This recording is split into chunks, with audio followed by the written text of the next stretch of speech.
Hi there. I wish I could have gotten a more handsome guy to take my place here today. I'm looking at my picture of myself. Oh, this is Frank. I'm going to talk about something that I'm sure a lot of people are thinking about right now, and that is war. Bluh. What is it good for? Absolutely nothing. Well, we as a nation have decided to fight another war over in Libya. We're not very involved, they say. It's questionable how much we are involved and what exactly we're doing there. I know we're sending our missiles into their country and blowing up their strategic locations. I just want to say, though, that I'm against this war.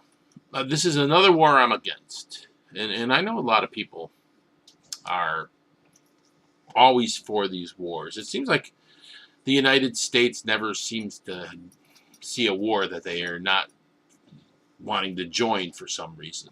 I mean, if you look at the history of the United States, they had the Revolutionary War, the Barbary War.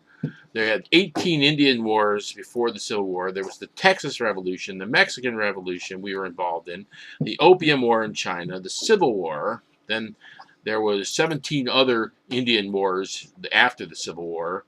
Then there was the Spanish-American War in 1888, or 1898 rather. Then there was the Philippine War, the Boxer Rebellion we were involved in. Then there was World War I. Then we had a 23-year period with no wars between World War I and World War II. Then we had the Korean War, the Vietnam War, the Lebanese conflict, Grenada. Then there was Desert Storm. Then the Bosnian War in Kosovo.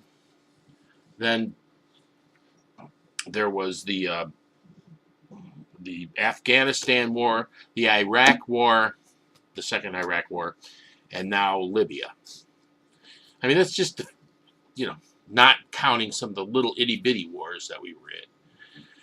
And it seems, though, that there are wars that we should not be involved in because, in my opinion, we should only be involved in a war that we have a very clear threat to us in that war. These wars where they're preemptive, we're attacking a country that might attack another country, which then would gain power for that country, and then somewhere down the road there's going to be a domino theory, the potential for them maybe attacking our country somewhere down the road. Those wars we shouldn't be fighting. If you look at some of the wars actually that we fought, I look at two of them real closely. The Vietnam War is one that I think we should have never fought, for example. After World War II, Ho Chi Minh was at Yalta, which is where they redrew the maps. And Ho Chi Minh and his Viet Minh fought shoulder to shoulder with the American soldiers against the Japanese. And when he came to Yalta and said, okay, we won. We fought this war together. Now we'll have our country and you have your country. We'll be allies. And the United States didn't pay a lot of attention to him. Said, well, we have you down as French Indochina. You're not a country. Well, you belong to France. Well, after they fought France for a little while, they went over to Russia and they said they're, the Soviet Union. Well, how about you? Are you going to be willing to be our allies? And Russia said, you want to be communists? And they said, sure, we'll be communists. Then the United States got involved in that war because they were on Russia's side, see? That was a war we didn't need to fight.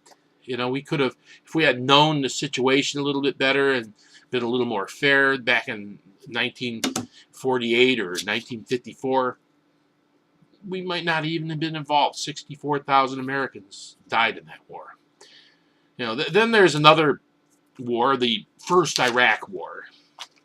Now, I protested against this war too.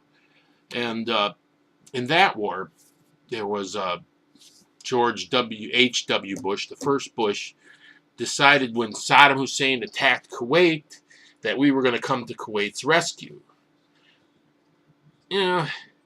Why? That's I didn't understand why then, and I don't understand why now. Who is Kuwait? They're a monarchy, a hereditary monarchy who oppresses their people. They got billions of dollars in oil money.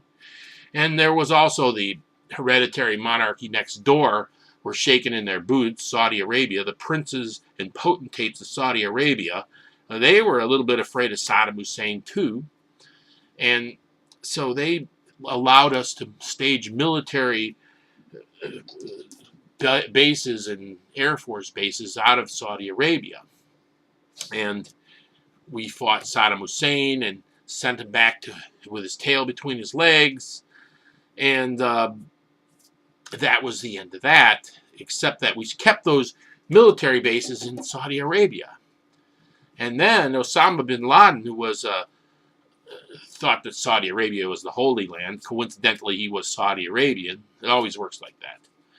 He did not like having foreign military bases in what he called the Holy Land, and he said that he wanted them out, and the United States didn't move them out. And as a result, he decided to bomb the United States, and he bombed the World Trade Center. Then we had to go to Afghanistan, and I'm going to say this: I'm like a 9/10 of the way pacifist. I'm not a real pacifist. Like the real pacifist would be like Gandhi or Martin Luther King or Jesus Christ or John Lennon. Those are real pacifists. They don't believe in fighting at any costs. I believe that sometimes you have to fight. You do. Like if somebody corners you and you can't get away and they're going to beat you up and you know you're going to get beat up, you got to fight back. That does happen. And probably after Saddam Hussein bombed the World Trade Center, we had to go over there and fight. We had to at least break up their operations in Afghanistan. So that's what happened. They ended up bombing the World Trade Center. Then we went over and fought Afghanistan. Then for some godforsaken reason I don't understand, we had to go fight Iraq as well. And now we got to fight Libya. And, we're bombing those people over in Pakistan with our drones and our remote missiles. And, talk about a bad day. Imagine laying in bed and having a missile come down and blow up your house and kill your kids while you're sleeping, and, oh, sorry, collateral damage. That's disgraceful. But people don't understand that. And I wanted to say that I don't blame the soldiers who do this. If you look at my father was in World War II. He was injured in World War II. My brother was in Vietnam.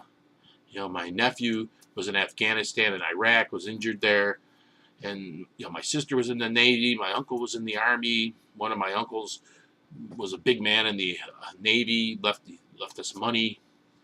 These are all good people. My father and my nephew and my brother, I love those guys. I don't blame them for this. This is everybody in the United States is responsible for these things that are happening in these wars. The first 3 words in the Constitution are "we the people." And we the people are responsible when the United States goes into these wars. Now, I don't know. There's a mindset that I'm not really very certain about that seems to think wars are somehow okay as a solution. But those people are still standing a lot of times. Now, I feel that... Go away.